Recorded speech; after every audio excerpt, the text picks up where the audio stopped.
Today, today is Yom Hashoah, and our topic is one word that appeared in last week's portion, and that word is Vayidom.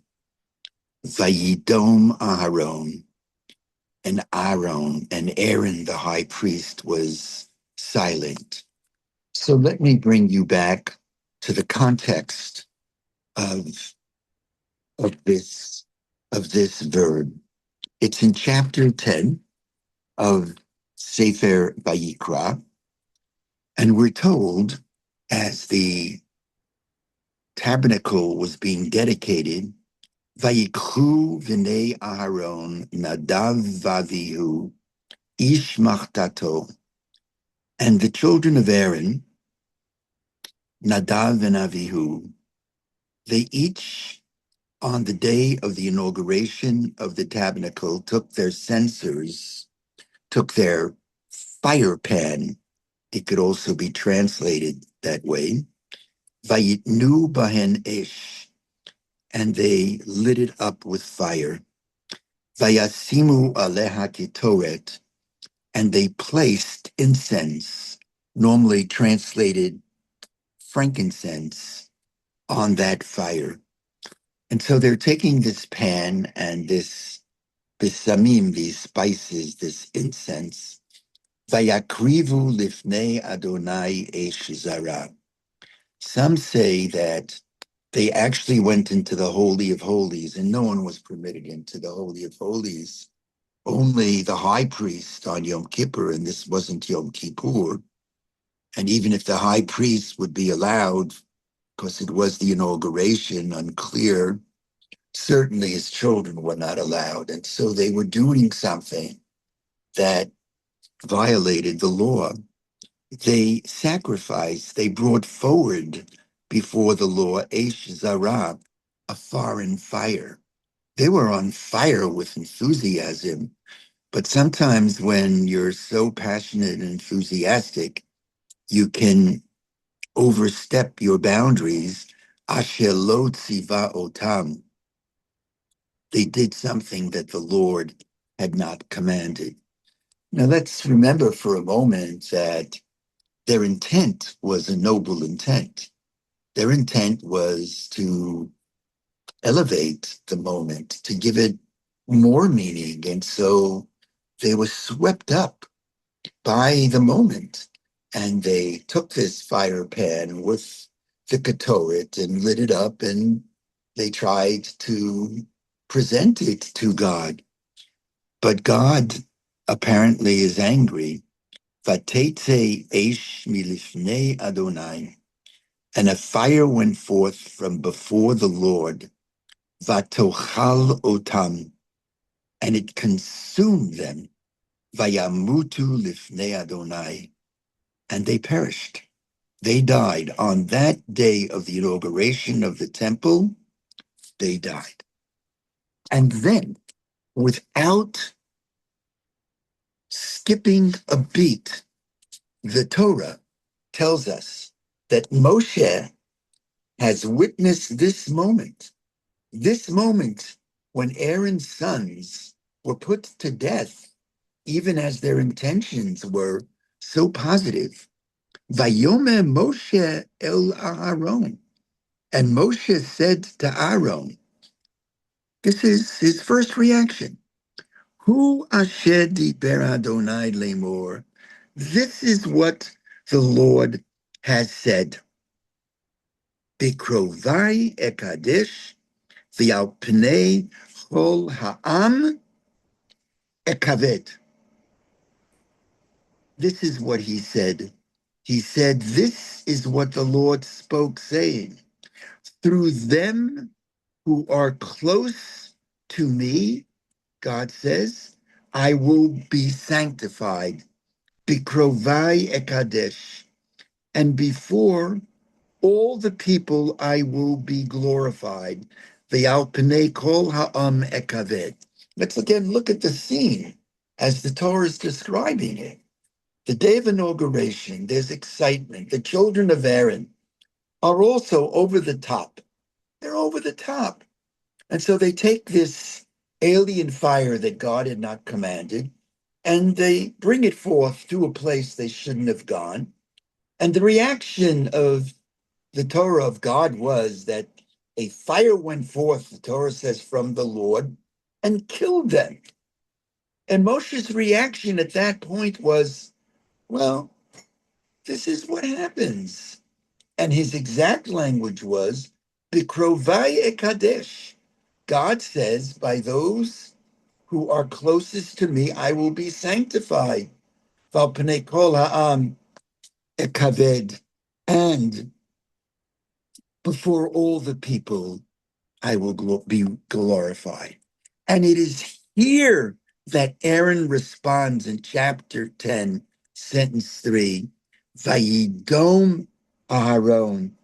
Aaron responds to Moses' comment by not responding. In the words of the Torah, Vayidom Aharon, it's descriptive, and Aaron was silent. Now, there's a lot of discussion about what this means, Vayidom Aharon. And in Torat Ava, I offer what some would consider a radical, because the way this is understood is Vayidom Aharon, and Aaron accepted it. Vayidom, he was silent. This was the will of God. Vayidom Aharon. Vayidom Aharon. Think about it being Yom Hashoah, the inexplicable murder of 6 million. And to murder a Jew because he or she is a Jew, only for that reason, is the murder of the world, the murder of any human being because of who he or she is, faith or color, is the murder of the world. When you're murdering for no reason but for who a person is. And the rabbis, all the way back then, they were debating, well, why did this happen? And some suggested, Vayidom Aharon, this was the will of God. This is what God wanted. In Torat Ava, I say something which is an understanding of Aaron's response that is actually radically different, and a response, a comment that I think offers important lessons about comforting those who are suffering, those who are in pain, those who are in mourning. Now, all of us, we've all made Shiva visits. And we've made Shiva visits sometimes in the most painful of Shiva times, painful times. I remember so many incidents where there would be the death of an infant child, or there would be, as we recently had in our community, a woman who died at childbirth, or in Israel. I mean, there have been 12 soldiers who have now perished since we entered into Lebanon, into the battle against Hezbollah. And people make Shiva visits. And what does one say? Now, perhaps you've heard this argument, the argument that people sometimes offer, which I think is an empty argument that is inappropriate, is this kind of comment. The comment is, you say to the bereaved who have, God forbid, lost a child, no greater mourning than the burying of a child. That's not the way of the world. That's not the way it should be. Children bury parents, not parents burying children. But what happens when it's the reverse, when it's an inexplicable death? Often what the theology is, which again, I want to say right from the top that I think what comes to mind is the phrase a sick theology, but maybe that's too hard, but it's a wrongful theology. But the theology is the following: God only metes out pain on a level that one can handle. So it follows the greater the suffering, the greater the person who is suffering. After all, only those on the highest level able to navigate the most piercing pain are singled out by God. How often did I hear this? I had a cousin, Judy, who at a very young age contracted polio.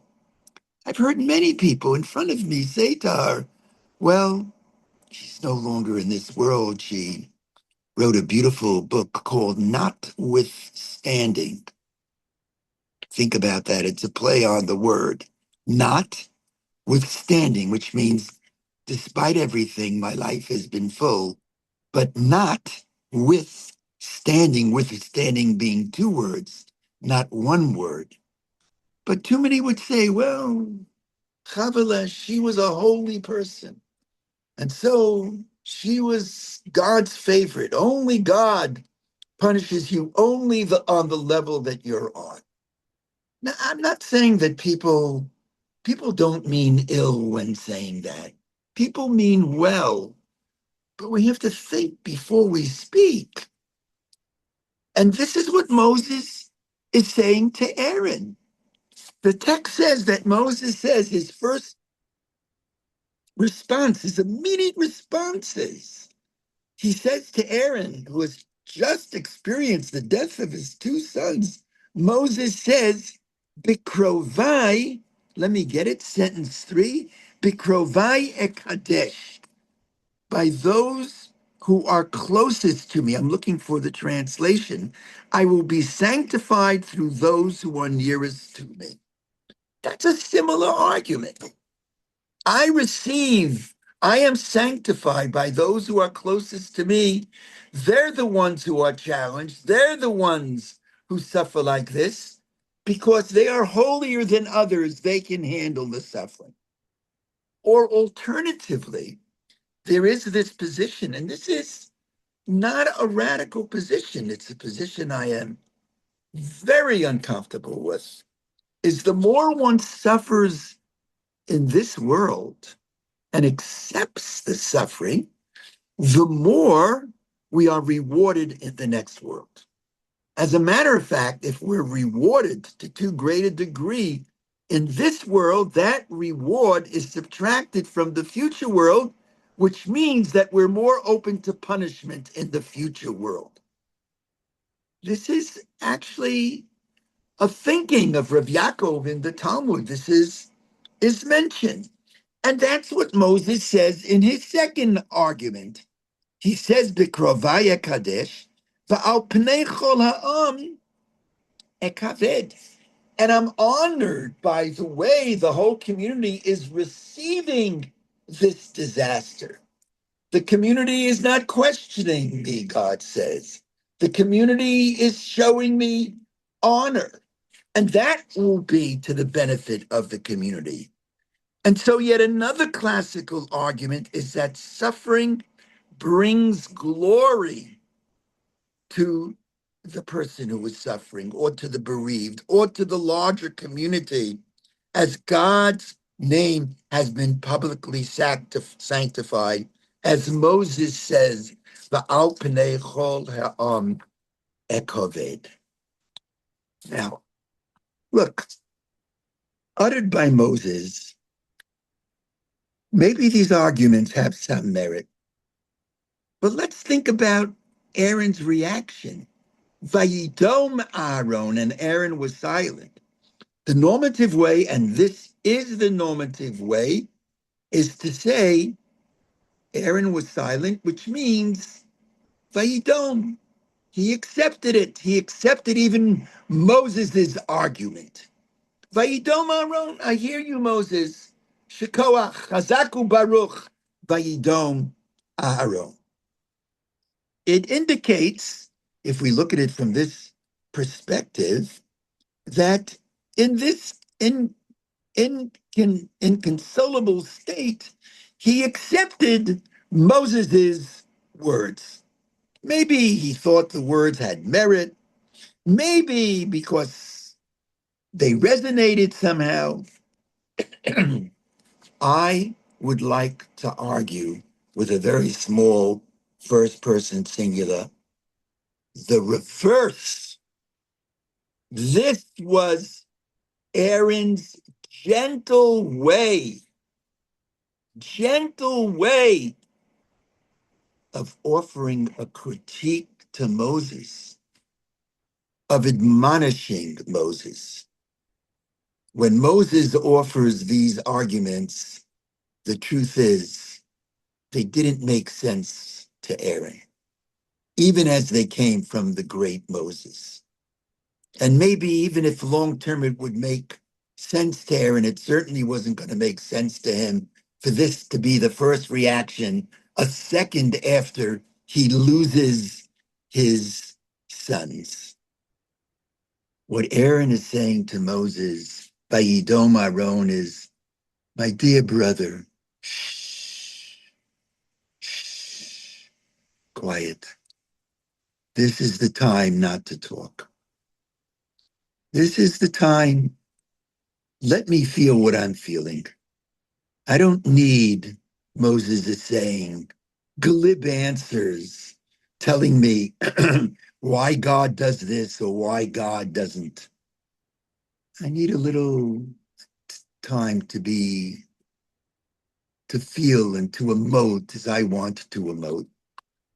I need time, and every person is different. I need time. Maybe there are some people who accept, but there are people who would say, I don't accept God. I don't accept this. I'm struggling with this. I don't need words, Moses. At best, I need someone just to be with me, saying nothing.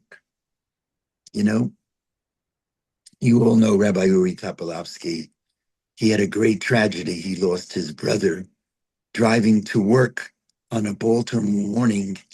There were tornadoes and there were warnings, and he was alone in a car, and a tree fell on the car, and he was killed instantly. And Uri was devastated. And so I made a Shiva call, and people asked me, what did you say? And I'm not sharing this to impress, because what does one say? My response was, I actually went to see Uri, and I sat near him for 3 hours, and I held his hand, and I didn't say anything. I literally didn't say anything. And after the 3 hours, I rose and we hugged. Long, long, long hug. Now, since then, we've spoken by phone. But isn't this the Jewish law that says that when we come to make a Shiva visit, it's often best not to speak, but to listen, which may explain the law that when entering into a Shiva house, the visitor should wait until the mourner speaks. Comforting another means just being there. And so Aaron is gently responding to Moses, not in agreement. He's responding to Moses and teaching all of us that at times of the greatest pain, it is often best to be present. And frankly, sometimes when the bereaved doesn't want to know how to step back from being present, but to be present, but silent. Vayidom Aaron. And this is a very important message I think to social workers and psychologists and psychiatrists and rabbis. Rabbis are trained for years to speak. Speak. What do you say to people in need? And sometimes the best way is not to speak, but to listen. Not so simple. My dear friend and mentor, Dr. Michelle Belfer Friedman, she would always say to me and always say to the students, she was the one who brought pastoral psychology into rabbinic school. It's now being emulated not only at Yeshiva University, but in rabbinical schools and heterodox rabbinical schools like at the seminary and at HUC. They're all adopting her philosophy. And she would say that when we counsel, we should see the word wait in front of us. And the word wait stands for why am I talking? Sometimes it's much easier to talk than it is to listen. Sometimes timing is important. Listening to where the one who is suffering is at is very important. Commiserating, just being there, just showing one cares, just sitting there, that sometimes speaks much louder than words. Not so simple because in the world of halakha, Jewish law is so overwhelmed with halakha. Every dot and diddle and every I is dotted and every T is crossed and there's a halakha for everything. But sometimes the halakha wishes to make room for the emotion, for the passion, for the feeling, for the power of listening. And this, I think, sometimes the best approach when thinking about the Shoah and the issue of theodicy. How can a God who is supposed to be a benevolent God allow the murder of 6 million Jews? How could you, God, allow this? Now, in time, all kinds of answers have been offered, but I think part of the best answer is to recognize with humility that we don't understand. We don't understand why. We can venture, but the bottom line is that's a speculative question for which we don't have answers. Many more questions than answers. The story is told about a rabbi by the name of the Klosenberger Rebbe. He lost 11 children. This is not an exaggeration. He lost his wife and all of his 11 children during the Shoah. And before he went to Israel, he was the rabbi who founded Lariato, I'm not pronouncing it right, hospital in Netanya. So he actually first came to America and he was in the Brownsville community and he was presiding at a circumcision. And at the circumcision, we recite a sentence from the book of Ezekiel, which talks about how God passed over the Jewish homes as the Jews were exiting Israel, and he saw the blood on the doorpost of the Paschal lamb and of circumcision, and some say even of the Nidah. And the prophet says that God says, B'damayich chayi, b'damayich chayi, by your bloods I will live. By your bloods I will live. And as he came to that blessing, as he explained later, he couldn't say those words. And he paused, because B'damayich means blood, dam, ki adam hu nefesh. Blood is life. You give blood, you give life. You take blood, you take life. He couldn't say the words about his children, his 11 children and his wife. He couldn't say about God that God needs bloods to live. He couldn't say those words. And after waiting for 2 minutes, and 2 minutes could be an eternity, with tears, he said those words. And that night, when his disciples asked him for an explanation of his actions, he said, well, for a long moment, I kept thinking Bidomaya Chayi means by your bloods you will live. And I concluded, I don't accept that. And I couldn't say those words. But then it dawned upon me that the word Bidomaya, the word dam, may not only be the language of dam, blood, but Vayidom.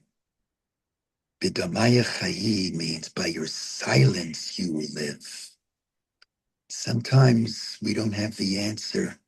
Bidamaya Chayi. Sometimes we have to know what we don't know and be silent.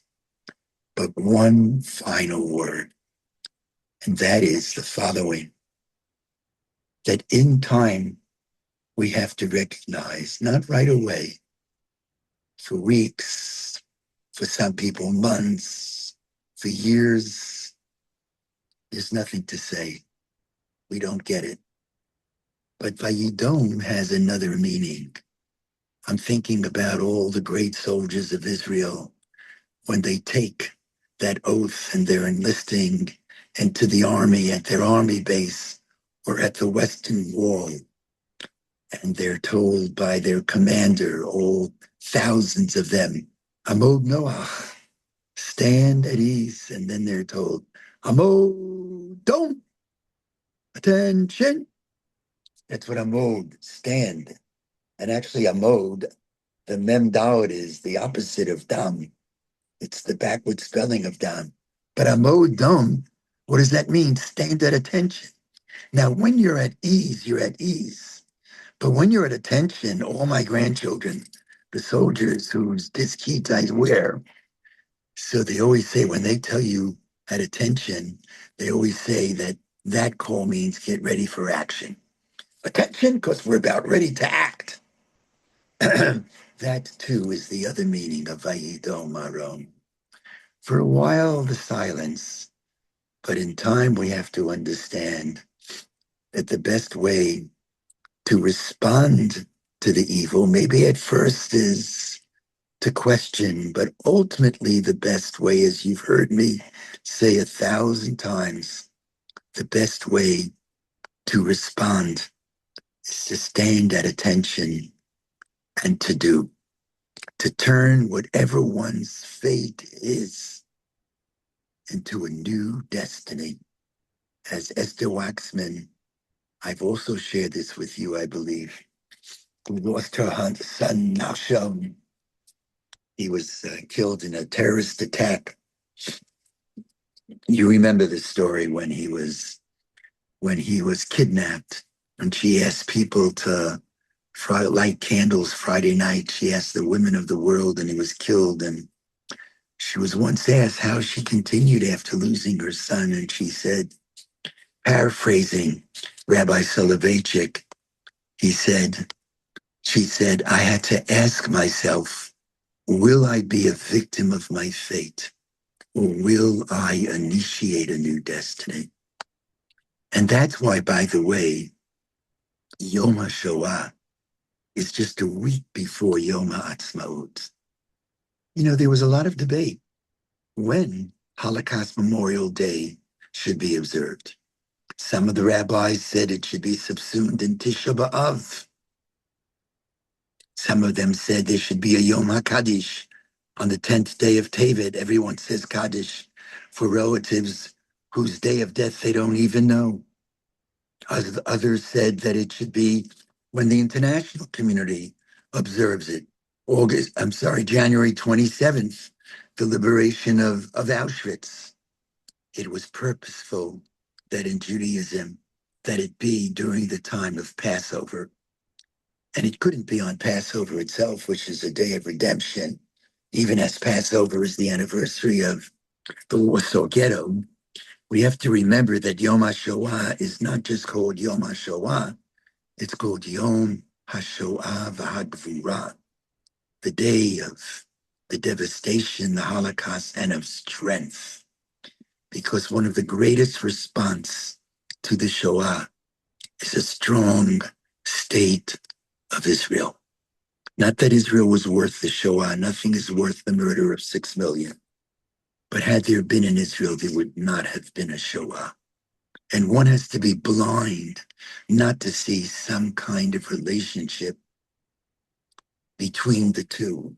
And so that's the relationship between Vayidom Aharon, the reaction to the 6 million as silence.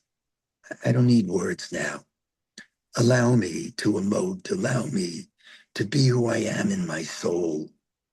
And yet it's the Vayidom of silence, turning, God willing, making sure that we're not going to be constricted, that we're not going to be defined by that hara, but we're going to take that hara as best as we can, without understanding it, and turning it, as Leonard Cohen said, it's through the cracks that the light gets in.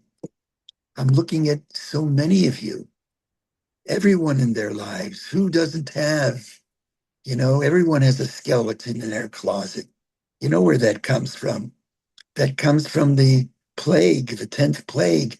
There was no house where there wasn't a skeleton in the closet, where an eldest in Pharaoh wasn't put to death. Everyone has a skeleton. Everyone has a struggle, some more than others. But for some, the struggle is the struggle of the 6 million. But Vayidom Aharon teaches, allow for the emotion, allow for the passion. That's part of the theory of the Bayit, rabbis admitting, I don't know. I just want to be with you now. And helping people, even as so many has helped us, when down, to get on our feet, and respond, and taking it to a new level. Vayidom Aharon, Moshe's way of gently telling Moshe, shh, shh, quiet, give me some time. But then being the heroes that the Arnie is, the Beverly is, all of you are, whatever it is, never allowing what we cannot do to control what we can do. Vayidom, Amod Dom. I'll take your comments on this. I know that Tova's hand has been up. Anyone else have a hand up? Okay, Tova and then Estelle. Tova, go ahead. I had to mute everybody, so you'll need to unmute yourself, Tova. Yeah. Okay. So I see this death of two of Aaron's sons very differently, because Vayidom Aharon, this is not natural. Your children die in front of you, you would ordinarily cry, you would scream, you would not stay silent. And your brother would try to say words of comfort. There were no words of comfort coming from Moshe. I think that they suspected what really happened. Don't forget, it was a time of human sacrifice. And I think these two boys spoke to their father and to their uncle, and they were wondering, can we do this that was asked of us without human sacrifice? Is that enough for this God? And I think that they sacrificed themselves. Mm. But Aharon and Moshe already knew that this was coming, and that's why they could stay silent. And I mean, we have to remember this was a first generation out of Egypt.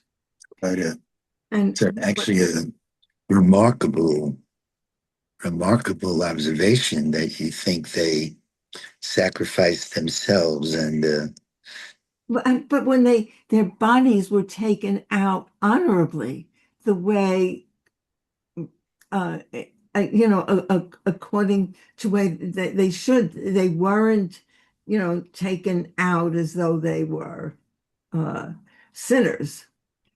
They were you taken know, out with honor. as you're speaking, Tova, I'm thinking about our enemy. What is their philosophy? Their philosophy is, the martyrs, whatever that means, death.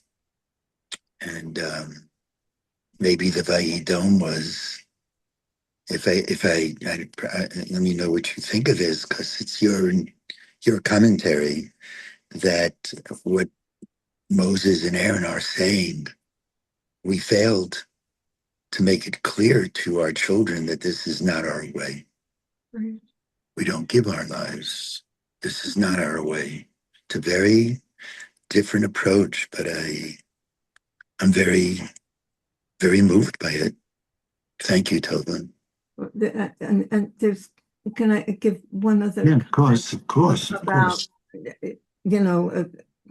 with the last of the plagues, and when there is blood put on the door of the Jewish homes, and the Melech HaMavet will skip over those doors.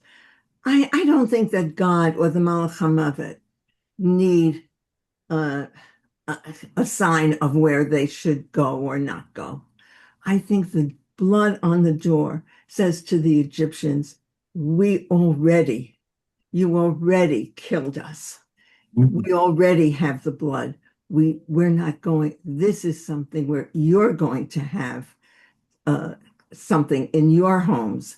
You've already done it to us. Just another remarkable commentary. We have to now produce commentary, Tova. Perush Tova. Just beautiful. Yeah. No, I'm afraid Torah I just Tova doesn't mean encourage, much. I encourage the creative thinking. It's it's all good. Thank you for listening. Oh, it's just Okay. Our turn. Yes. Yes, of course. I'll take a slightly different approach. Oh, I love it. Aaron's, well, the standing at attention, as you say, Aaron's in a bind. He wants to mourn his sons are just killed. On the other hand, let me refer to the previous comment. This was the first generation or the generation leaving Egypt, but human sacrifice for Jews was already ended with Abraham. So it's already in our DNA. ethics DNA that this is not to be done. I think it's a major influence, a major contribution of Judaism, that and Shabbat, to the world. Let me go on. Aaron's in a bind. God just did what he did. Yes. Oh, what's he going to yell at God? Right. His brother, who's the leader, said what he said, which obviously Aaron's not happy. So in this case, doing nothing may be showing your upset, stress, dismay, anger is the only way you can do that, I think, is, as you had said, standing there and say and do nothing. And that says a lot in this case. Yeah. Thank you. It's so true.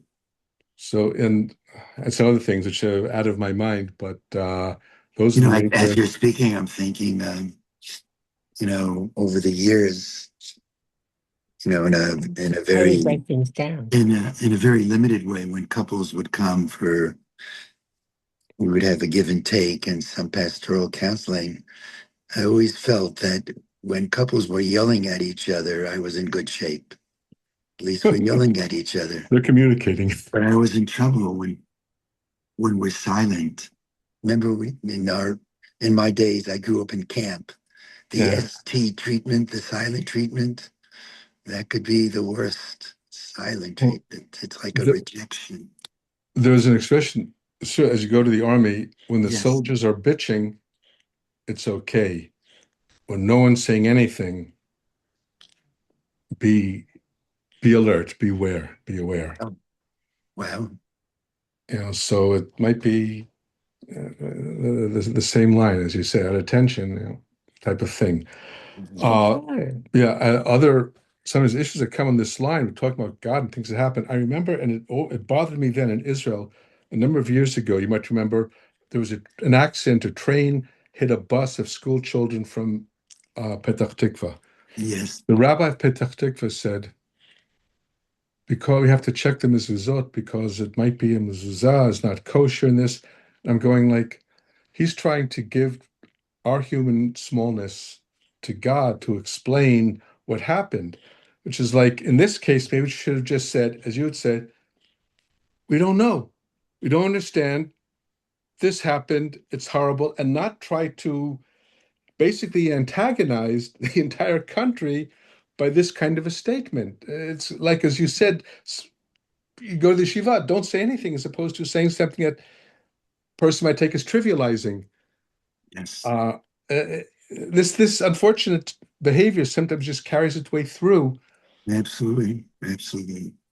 Yeah, I'm taking it to heart because, yeah, yep, I appreciate that. You're going to be in a frat when you come to Israel? Yeah, we have and also there's, we have our daughter Ilana's in Efrat, and with her 9 children, and 4 of them are married, and now she has 2 who are in Sadir, and it's the youngest one is all 14. So I said to him the other day, I said, Itamar, when are you getting your Tzav Rishon? Which means your first order, get ready, you're going to be All turned up, yeah. And I said, it would be in your junior year. He said, I don't know what a junior year is. I said, well, in America, the junior year is your 3rd year in high school. He said, well, I think I get it at the end of my 2nd year or the beginning of the 3rd year. I'm at the end of my 1st year. I said, well, how do you feel? You're getting closer to going into the army. And he says, this is a 14-year-old kid. He says, it's my honor to defend Israel. Like Yeah. a 14-year-old kid. I I, don't think there are many American kids I who think that way. My feeling, the future of Israel is actually in the hands of the Kippas Ruga, Dati you, Leumi. you feel that? I know also my wife and I would definitely think that, just especially looking at this current Yeah. wars happening, they've taken the place of what was the kibbutznikim, those who say and they claim they built whatever. We have those issues with them too. But Right. I really think that's the future of the country.